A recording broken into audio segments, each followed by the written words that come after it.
Good morning, class 9th. Students, we are on chapter number 2, Socialism in Europe and Russian Revolution. And in the previous class, we have done one topic which is economy and society. And in this class, we will cover socialism in Russia. ये वो time period है जब सार Nicholas second rule कर रहे हैं and इस time period में ऑल पॉलिटिकल पार्टीज़ व इलीगल। सार जब रूल करते हैं तो वो क्यों चाहेंगे कि कोई पार्टी बने, क्योंकि अगर पार्टी बनेगी तो ज़रूरी नहीं है कि वो उनकी थिंकिंग प्रोसेस के अकॉर्डिंग ही काम करेगी। तो अलग अलग पार्टीज़ बनेंगी, फिर रिवॉल्यूशन होगा। तो इस वजह से टिल 1914 मीन्स बिफोर 1914 से पहले रशिया में कोई भी पार्टी बनाने की परमिशन नहीं थी। पार्टी बनाना एक तरीके से इलीगल था, बट फिर भी इलीगल काम होते हैं।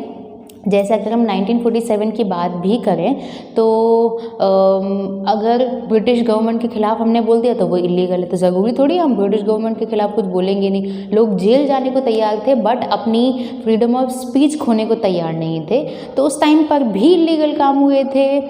भगत सिंह, चंद्रशेखर आज़ाद, इन लोगों ने फ्रीडम फाइटर्स ने अपनी बात रखने के लिए, अपनी बात लोगों के सामने रखने के लिए बहुत सारे ऐसे काम किए जो ब्रिटिश गवर्नमेंट के अकॉर्डिंग इलीगल है, पर उनके लिए तो इलीगल नहीं है। तो यहीं पर बात आ रही है कि सार निकोलस सेकंड ने पार्टी बनाने से एक तरीके से पार्टी बनाने को इलीगल काम बोल दिया था, बट फिर भी इन 1898 रशियन सोशल डेमोक्रेटिक पार्टी की फॉर्मेशन होती है एंड ये एक सोशलिस्ट पार्टी है, सोशलिस्ट थिंकिंग के अकॉर्डिंग है एंड ये कार्ल मार्क्स के आइडिया को भी एक तरीके से फॉलो करती है।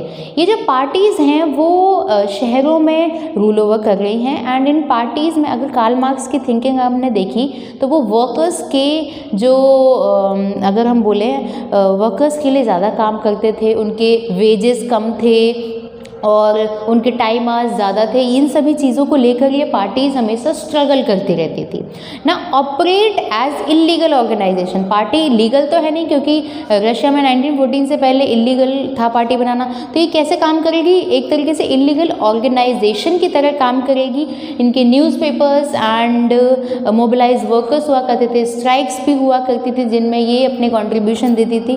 तो ये क्या एक तरीके से एज ए इलीगल ऑर्गेनाइजेशन ये पार्टीज़ काम कर रही है। नाउ रशियन पीजेंट्स को नेचुरल सोशलिस्ट भी समझा जाता था। नेचुरल सोशलिस्ट मीन्स सबको साथ लेके चलना। अब जो रशियन पीजेंट्स हैं, हम लोगों ने पिछली क्लास में पढ़ा था कि जो रशियन पीजेंट्स हैं वो और अलग यूरोपियन पीजेंट्स से बहुत डिफरेंट है, बिकॉज ये सब क्या करते हैं, अपनी एक पूरी जो ज़मीन है उस ज़मीन को एक करके फिर खेती करते हैं, फिर उसके बाद डिवाइडेशन कर देते हैं लोगों की नीड्स के अकॉर्डिंग, इंडिविजुअल्स की नीड के अकॉर्डिंग।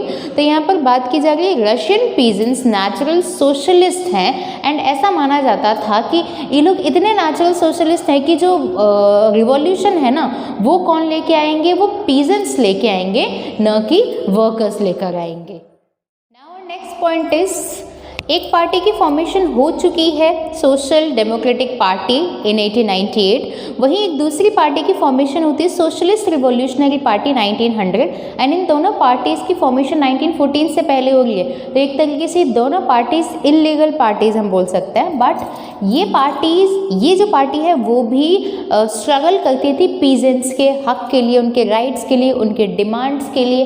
एंड ये पार्टी ये चाहती थी कि जो लैंड है नोबल्स की वो ट्रांसफ़र कर दी जाए पीजेंट्स को। तो दोनों जो पार्टीज़ हैं वो किनके भले के लिए हैं, किनकी राइट्स एंड डिमांड के लिए हैं, वो पीजेंट्स की राइट्स एंड डिमांड्स के लिए हैं। बट यहाँ पर एक बात आती है, सोशल डेमोक्रेटिक्स डिसएग्री हैं social revolutionary say about peasants. दोनों की थिंकिंग यहाँ पर अलग है क्योंकि जो लेनिन है, एक यहाँ पर लेनिन नाम के एक पर्सन का नाम आता है जो कि बहुत ही इंपॉर्टेंट नेम है। लेनिन ऐसा सोचते हैं कि पीजेंट्स यूनाइटेड नहीं हैं।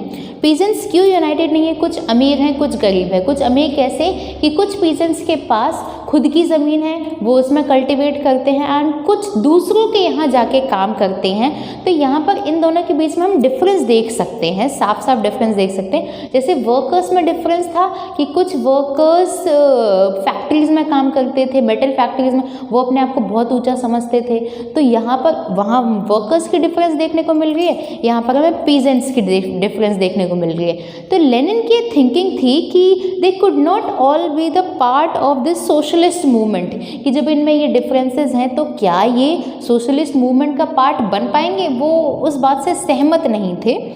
सो अब यहाँ पे बात आती है कि पार्टी 2 पार्ट्स में डिवाइड हो जाती है, बोल्शेविक जो कि लेनिन की थिंकिंग थी एंड मेंशेविक। सो इनकी थिंकिंग थी कि पार्टी कैसे होनी चाहिए, सारिस्ट रशिया पार्टी जैसी होनी चाहिए सोसाइटी में parties, and they should be controlled and the party should be controlled the number and quantity of its members। so ये लेनिन की थिंकिंग है, बोल्शेविक ग्रुप्स की थिंकिंग है कि पार्टी सारिस्ट होनी चाहिए, उनमें जितने भी मेंबर्स हैं उनकी क्वांटिटी को कंट्रोल किया जाना चाहिए। वहीं मेंशेविक की थिंकिंग है कि पार्टी सबके लिए खुली होनी चाहिए। तो यहाँ पर हम लेनिन की एंट्री देखते हैं जो कि बहुत ही इंपॉर्टेंट पर्सन है रशियन रिवॉल्यूशन में। So by this we have completed the socialism in Russia। So let's quick revise 2 party. सबसे पहला पार्टी बनाना इलीगल था, फिर भी 2 पार्टीज बनती हैं, एक 1898 में, एक 1900 में, एंड ये दोनों पार्टीज सोशलिस्ट पार्टी हैं। दोनों पार्टीज वर्कर्स के लिए पीजेंट्स के लिए काम करने वाली हैं। पहले के नाम है socialist democratic party, second one का नाम है socialist revolutionary party. But Lenin इन दोनों की थिंकिंग से थोड़ा अलग सोचते हैं। वो ये बोलते हैं कि जो यहाँ पे एक बात और आती है कि रशियन पीजेंट्स इतने नेचुरल सोशलिस्ट थे कि ऐसा माना जाता था कि जो क्रांति है ना, वो क्रांति वर्कर्स नहीं लाएंगे, वो पीजेंट्स ही ले आएंगे। अब यहाँ पर बात आ रही है, हम लेनिन की बात करेंगे। वो पीजेंट्स को यूनाइटेड नहीं मानते थे एंड उनके अकॉर्डिंग वो पार्ट नहीं बन सकते हैं इस रशियन रिवॉल्यूशन का। वहीं पर थिंकिंग और पार्टीज 2 पार्ट्स में डिवाइड हो जाती है, बोल्शेविक एंड मेंशेविक, जिसमें बोल्शेविक को एक तरीके से सपोर्ट लेनिन कर रहे हैं एंड मेंशेविक के अकॉर्डिंग पार्टीज एकदम सबके लिए खुली होनी चाहिए। So that's it for today, thank you.